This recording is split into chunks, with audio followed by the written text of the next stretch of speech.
ಇಷ್ಟು ದಿನ ಯಾವುದಾದ್ರೂ ಕೇಸ್ಗೆ ಸಂಬಂಧಪಟ್ಟ ಹಾಗೆ ಅಥವಾ ಯಾವುದಾದ್ರೂ ಪ್ರಕರಣಕ್ಕೆ ಸಂಬಂಧಪಟ್ಟ ಹಾಗೆ ನೀವು ದೂರನ್ನ ದಾಖಲಿಸಬೇಕಾದ್ರೆ ಅಥವಾ FIR ಅನ್ನ ರಿಜಿಸ್ಟರ್ ಮಾಡಿಸಬೇಕಾದ್ರೆ ಒಂದಿಷ್ಟು ಕಾನೂನು ಕಾಯ್ದೆಗಳ IPC ಸೆಕ್ಷನ್ಗಳೇನಿದ್ವೋ ಅವುಗಳನ್ನೆಲ್ಲ ನೀವು ಫಾಲೋ ಮಾಡಬೇಕಿತ್ತು. ಆದರೆ ಇನ್ಮೇಲೆ ಅದು ಬಹುತೇಕ ನಡಿಲಿಕ್ಕಿಲ್ಲ.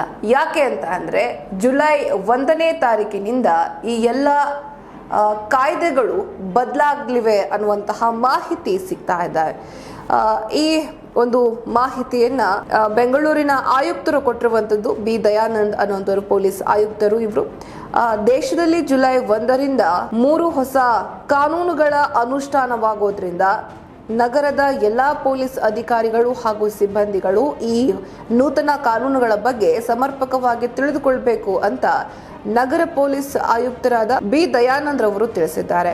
ಅಡಗೋಡಿಯ CAR ದಕ್ಷಿಣ ಕವಾಯತ್ ಮೈದಾನದಲ್ಲಿ ಶುಕ್ರವಾರ ನಡೆದಂತಹ ಮಾಸಿಕ ಕವಾಯತ್ನಲ್ಲಿ ಗೌರವ ವಂದನೆ ಸ್ವೀಕರಿಸಿ ಮಾತನಾಡಿದ ಅವರು, ದೇಶದಲ್ಲಿ ಜಾರಿಯಲ್ಲಿದ್ದ IPC, CRPC ಹಾಗೂ ಸಾಕ್ಷ್ಯ ಕಾಯ್ದೆಗಳು ಬದಲಾಗಿವೆ.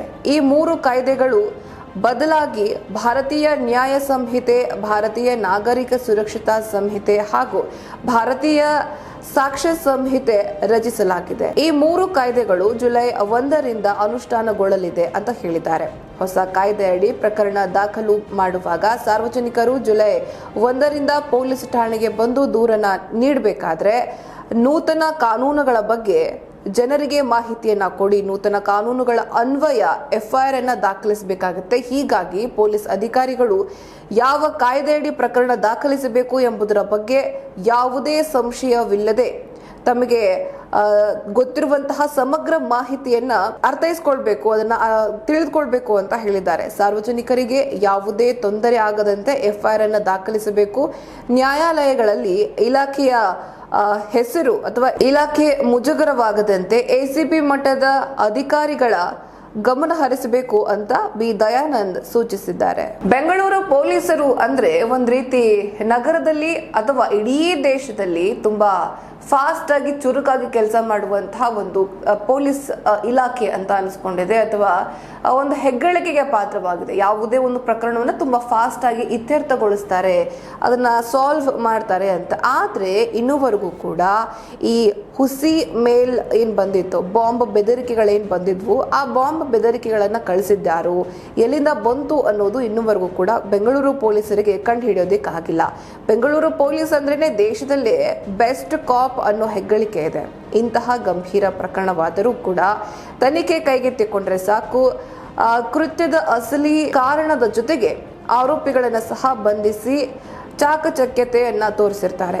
ಇನ್ನು ಈ ಬೆಂಗಳೂರು ಪೊಲೀಸರಿಗೆ ಈ ಬಾರಿ ಇತ್ತೀಚೆಗೆ ನಗರದಲ್ಲಿ ಮರುಕಳಿಸ್ತಾ ಇರುವಂತಹ ಇದೊಂದು ಕೃತ್ಯ ಬೆಂಗಳೂರು ಪೊಲೀಸರಿಗೆ ತಲೆನೋವು ತಂದಿಟ್ಟಿದೆ. ಅಲ್ಲದೆ ಕ್ಲೂ ಇಲ್ಲದೆ ಕಂಗಾಲಾಗುವಂತೆ ಮಾಡಿದೆ. ನಗರದಲ್ಲಿ ಇತ್ತೀಚೆಗೆ ಹುಸಿ ಬಾಂಬ್ ಬೆದರಿಕೆ ಇಮೇಲ್ ಸಂದೇಶಗಳು ಹೆಚ್ಚಾಗಿ ಬಂದಿವೆ. ಮೊದಲಿಗೆ ಪ್ರತಿಷ್ಠಿತ ಶಾಲೆಗಳು, ನಂತರ ಮ್ಯೂಸಿಯಂಗಳು, ಇದೀಗ ಆಸ್ಪತ್ರೆಗಳಿಗೂ ಸಹ ಇಂತಹ ಇಮೇಲ್ ಬೆದರಿಕೆಗಳು ಅಥವಾ ಹುಸಿ ಇಮೇಲ್ ಬೆದರಿಕೆ ಕಳುಹಿಸುವಂತಹ ಬಾಂಬ್ ಸ್ಫೋಟದ ಬೆದರಿಕೆಗಳು, ಇಮೇಲ್ಗಳು ಸಾಕಷ್ಟು ಬರ್ತಾ ಇವೆ. ಆರಂಭದಲ್ಲಿ ಆರೋಪಿಗಳ ಪತ್ತೆ ಮಾಡಬಹುದು ಅಂತ ತುಂಬಾ ಸುಲಭವಾಗಿ ತೆಗೆದುಕೊಂಡಿದ್ರು ಪೊಲೀಸರು ಈ ಒಂದು ಚಾಲೆಂಜ್ ಅನ್ನ. ಆದ್ರೆ ತನಿಖೆ ವೇಳೆ ಒಂದರ ನಂತರ ಒಂದು ಸವಾಲುಗಳು ಎದುರಾಗಿದ್ದು, ತನಿಖೆಯ ಕಿಡಿಗೇಡಿ ಕೃತ್ಯಗಳು ಯಾರು ಮಾಡಿದ್ದು ಅನ್ನೋದು ಈವರೆಗೂ ಕೂಡ ಗೊತ್ತಾಗಿಲ್ಲ. ಯಾವುದೇ ಒಂದು ಸಣ್ಣ ಕ್ಲೂ ಕೂಡ ಸಿಕ್ಕಿಲ್ಲ. ಇದರಿಂದ ಪೊಲೀಸರು ಒಂದು ರೀತಿ ಪೇಚಿಗೆ ಸಿಲುಕಿದ್ದಾರೆ.